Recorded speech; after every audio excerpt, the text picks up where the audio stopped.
ಸಂಪುಟ ವಿಸ್ತರಣೆಗೆ ಕೊನೆಗೂ ಮುಹೂರ್ತ ಫಿಕ್ಸ್ ಆಗಿದೆ. ಇವತ್ತು ಬೆಳಗ್ಗೆ 10 ಗಂಟೆಗೆ ಸಚಿವರ ಪಟ್ಟಿ ಪ್ರಕಟವಾಗುತ್ತೆ. ಸಚಿವರ ಲಿಸ್ಟ್ ಏನಿದೆ ಅದು ಅನೌನ್ಸ್ ಆಗಲಿದೆ. ಸಂಜೆ ನೂತನ ಸಚಿವರ ಪ್ರಮಾಣ ವಚನ ಸ್ವೀಕಾರವನ್ನ ಮಾಡಲಾಗುತ್ತೆ. ಸಿಎಂ ಡಿಕೆಗೆ ಹೈಕಮಾಂಡ್ ನಾಯಕರಿಂದ ಈಗ ಮಾಹಿತಿ ರವಾನೆಯಾಗಿದೆ.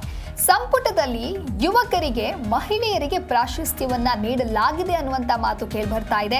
ಬೆಳಗ್ಗೆ ಪಟ್ಟಿ ರಿಲೀಸ್ ಆದ ನಂತರದಲ್ಲಿನೇ ಯಾರಿಗೆ ಸ್ಥಾನ ಸಿಕ್ಕಿದೆ ಅನ್ನುವಂತಹ ಖಚಿತ ಮಾಹಿತಿ ಸಿಗಲಿದೆ. ಅದಾದ ನಂತರದಲ್ಲಿ ಸಂಜೆ ಪ್ರಮಾಣ ವಚನ ಕಾರ್ಯಕ್ರಮ ಇದೆ.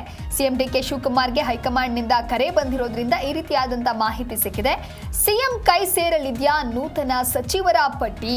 ಸಿಎಂ ಡಿಕೆಶಿಗೆ ಹೈಕಮಾಂಡ್ನಿಂದ ಮಾಹಿತಿ ರವಾನೆ ಆಗಿದೆ. ಸಚಿವ ಸಂಪುಟ ವಿಸ್ತರಣೆಗೆ ಮುಹೂರ್ತ ಬಹುತೇಕ ಈಗ ಕೂಡಿ ಬಂದಿದೆ. ಒಟ್ಟಾರೆಯಾಗಿ ರಾಜ್ಯದ ನಾಯಕರು ಹೈಕಮಾಂಡ್ ನಾಯಕರನ್ನ ಹೋಗಿ ಭೇಟಿ ಮಾಡಿ ಕೆಲವೊಂದಿಷ್ಟು ಮಾತುಕತೆಗಳನ್ನ ಮಾಡ್ತಾರೆ. ಸಾಕಷ್ಟು ಪ್ರಯತ್ನಗಳನ್ನ ನಡೆಸಿದ ನಂತರದಲ್ಲಿ ರಾಹುಲ್ ಗಾಂಧಿ ಅವರು ಗ್ರೀನ್ ಸಿಗ್ನಲ್ ಕೊಟ್ಟಿದ್ದಾರೆ. ಸಿದ್ದರಾಮಯ್ಯ ರಾಜೀನಾಮೆ ನೀಡಿದ ಬಳಿಕ ಜೂನ್ 3ರಂದು ಮುಖ್ಯಮಂತ್ರಿಯಾಗಿ ಡಿಕೆ ಶಿವಕುಮಾರ್ ಪ್ರಮಾಣ ವಚನ ಸ್ವೀಕಾರ ಮಾಡ್ತಾರೆ. ಲೋಕಭವನದಲ್ಲಿ ಉಪಮುಖ್ಯಮಂತ್ರಿಯಾಗಿ ಡಾಕ್ಟರ್ ಜಿ ಪರಮೇಶ್ವರ್ ಸೇರಿದಂತೆ 12 ಮಂದಿಯಿಂದ ಶಪಥ ಗ್ರಹಣ ಆಗತ್ತೆ. ಅದಾದ ನಂತರ ಸಂಪುಟದಲ್ಲಿ ಖಾಲಿ ಉಳಿದಿದ್ದ 20 ಹುದ್ದೆಗಳಿಗಾಗಿ ಸ್ಥಾನವನ್ನು ಪಡೆಯುವುದಕ್ಕೆ ಶಾಸಕರಿಂದ ತೀವ್ರ ರೀತಿಯಲ್ಲಿ ಲಾಬಿ ನಡೆಸುವಂತ ಒಂದು ಪ್ರಯತ್ನ ಆಗಿತ್ತು. ದೆಹಲಿಗೂ ಕೂಡ ತೆರಳಿದ್ರು, ದೆಹಲಿಯ ಯಾತ್ರೆಯೂ ನಡೆಸಿದ್ರು. ಆದರೆ ಡಿಕೆ ಶಿವಕುಮಾರ್, ಬಿಕೆ ಹರಿಪ್ರಸಾದ್, ಸಿದ್ದರಾಮಯ್ಯ ಅವರಿಂದ ದೆಹಲಿ ಪ್ರವಾಸವನ್ನ ಅನಂತರದಲ್ಲಿ ಮಾಡಲಾಗುತ್ತೆ. ರಾಹುಲ್ ಗಾಂಧಿ ಅವರು ಸಿಗದೇ ಇರುವಂತ ಕಾರಣಕ್ಕಾಗಿ ಆ ಒಂದು ಪಟ್ಟಿ ಫೈನಲೈಸ್ ಆಗೋದು ಒಂದು ರೀತಿ ಕಗ್ಗಂಟಾಗಿತ್ತು. ವರಿಷ್ಠರಿಗೆ ತಮ್ಮ ಕಡೆಯಿಂದ ಹೆಸರುಗಳನ್ನ ಕೊಟ್ಟು ರಾಜ್ಯಕ್ಕೆ ನಾಯಕರು ಮರಳಿದ್ರು. ಹೈಕಮಾಂಡ್ ಮಟ್ಟದಲ್ಲಿ ಪಟ್ಟಿಯ ಬಗ್ಗೆ ಚರ್ಚೆ ಆಗಿದೆ.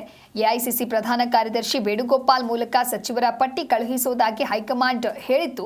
ಆದರೆ ಅವರು ಬರೋದು ಕೂಡ ಡೌಟ್ ಅಂತ ಹೇಳಿ ಒಟ್ಟಾರೆ ಸ್ವತಃ ಹೈಕಮಾಂಡ್ನಿಂದ ಇದೀಗ ಡಿಕೆ ಶಿವಕುಮಾರ್ ಅವರಿಗೆ ಮಾಹಿತಿ ರವಾನೆ ಆಗಿದೆ. ರಾಜ್ಯದ ನಾಯಕರು ತಮ್ಮ ಆಯ್ಕೆಗಳ ಕುರಿತಂತೆ ಪ್ರತ್ಯೇಕವಾದಂತಹ ಪಟ್ಟಿಗಳನ್ನು ಸಿದ್ಧಪಡಿಸಿದ್ರು, ವರಿಷ್ಠರಿಗೆ ನೀಡಿ ಬಂದಿದ್ರು. ಆ ಪೈಕಿ ಯಾರ ಹೆಸರುಗಳು ಅಂತಿಮ ಆಗಿದೆ, ಅಂತಿಮ ಪಟ್ಟಿಯಲ್ಲಿ ಯಾರೆಲ್ಲ ಸ್ಥಾನ ಗಿಟ್ಟಿಸಿಕೊಂಡಿದ್ದಾರೆ ಅನ್ನುವಂಥ ಮಾಹಿತಿ ಇನ್ನೇನು ಕೆಲವೇ ಹೊತ್ತಲ್ಲಿ ಬಹಿರಂಗ ಆಗತ್ತೆ. ರಾಜ್ಯದ ಘಟಾನುಘಟಿ ನಾಯಕರಿಗೂ ಸಂಪುಟಕ್ಕೆ ಸೇರ್ಪಡೆಯಾಗಲಿರುವ ಹೆಸರುಗಳು ಖಚಿತವಾದಂತಹ ಮಾಹಿತಿ ಸದ್ಯಕ್ಕಂತೂ ಸಿಕ್ಕಿಲ್ಲ. ಒಟ್ಟಾರೆ 10 ಗಂಟೆಗೆ ಒಂದು ಸ್ಪಷ್ಟವಾದಂತಹ ಚಿತ್ರಣ ಸಿಗಲಿದೆ. ಸಂಪುಟ ವಿಸ್ತರಣೆಯ ಕುರಿತಂತೆ ದೆಹಲಿಯ ಕಾಂಗ್ರೆಸ್ ವರಿಷ್ಠರು ಮುಖ್ಯಮಂತ್ರಿ ಡಿಕೆ ಶಿವಕುಮಾರ್ ಅವರಿಗೆ ದೂರವಾಣಿ ಕರೆ ಮಾಡಿ ಮಾಹಿತಿಯನ್ನ ನೀಡಿದ್ದಾರೆ ಎನ್ನಲಾಗಿದೆ. ಆ ಮೂಲಕ ಕಳೆದ 2 ತಿಂಗಳುಗಳಿಂದ ನಡೀತಾ ಇದ್ದ ಸಂಪುಟ ವಿಸ್ತರಣೆಯ ಪ್ರಕ್ರಿಯೆ, ಸಚಿವಾಕಾಂಕ್ಷಿಗಳ ಲಾಬಿ, ರಾಜ್ಯ ನಾಯಕರ ದೆಹಲಿ ಪರೇಡ್ಗಳಿಗೆ ಪೂರ್ಣ ವಿರಾಮ ಬೀಳುವಂತಹ ನಿರೀಕ್ಷೆ ಇದೆ.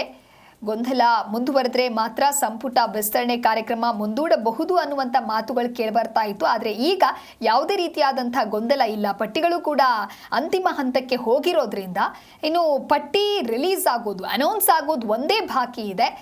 ಸೊ ಸಂಪುಟ ವಿಸ್ತರಣೆಗೆ ಮುಹೂರ್ತ ಈಗ ಫಿಕ್ಸ್ ಆಗಿದ್ದು ಇನ್ನೇನು ಕೆಲವೇ ಹೊತ್ತಲ್ಲಿ ಸಚಿವರ ಪಟ್ಟಿಯೂ ಕೂಡ ಪ್ರಕಟ ಆಗುತ್ತೆ. ಅದಾದ ನಂತರದಲ್ಲಿ ಮುಂದಿನ ಪ್ರೊಸೀಜರ್ ಏನಿದೆ, ಪ್ರಮಾಣ ವಚನ ಸ್ವೀಕಾರ ಕಾರ್ಯಕ್ರಮ ಕೂಡ ಸಂಜೆ ನಡೆಯಲಿದೆ.